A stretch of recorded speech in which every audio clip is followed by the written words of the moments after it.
Establishment की चाल समझ लगी है कि क्यों फ़लस्तीन की जंग ख़त्म होने के बाद टीएलपी को लॉन्च किया गया है।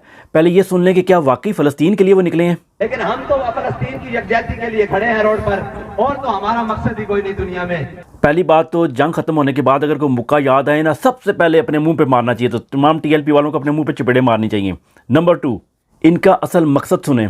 गज़ा और फ़लस्तीन की तामीर नौ में हिस्सा ले। पहली बात, मुआहदे के तहत सिर्फ यूनाइटेड नेशन और रेड क्रॉस को इजाज़त है वहाँ पर मदद करने की, एड भेजने की। तो किसी को भी आपने 1 रुपया नहीं देना। फ़लस्तीनी अपनी रियासत में खुशियां मना रहे हैं। पाकिस्तान वो वाहिद मुल्क है जहाँ के टीएलपी नामी तंजीम इसके खिलाफ एहतजाज कर रही है। फ़लस्तीनी जश्न मना रहे हैं, मस्जिद अक्सा के दरवाजे पर मिठाइयाँ तकसीम कर। बेसिकली एस्टैब्लिशमेंट ये बयानिया बना रही है कि भाई जी वहाँ तो वो तो बड़े खुश हैं, उन्होंने एक्सेप्ट कर लिया जंग बदी और इसका हमें क्रेडिट जाता है, तो हमें उसकी तरक्की में हिस्सा लेना चाहिए। जबकि असल में आज यूके में सबसे बड़ा एहतजाज होने जा रहा है लंदन के अंदर। क्यों? जेनोसाइड को माफ़ नहीं करेंगे और इस मायदे के तहत उनको कोई आज़ादी नहीं मिली।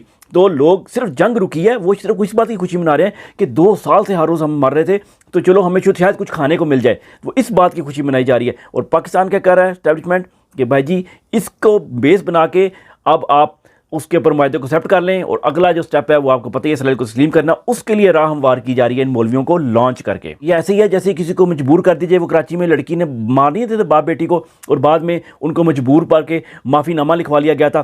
पूरी दुनिया के कानून के तहत धमकी लगा के मजबूर करके किसी से कोई भी मायदा किया जाए वो नल एंड वाइड हो जाता है। आपने सिर्फ बैठ के दूर से तमाशा देखना है, इसमें हिस्सा नहीं लेना।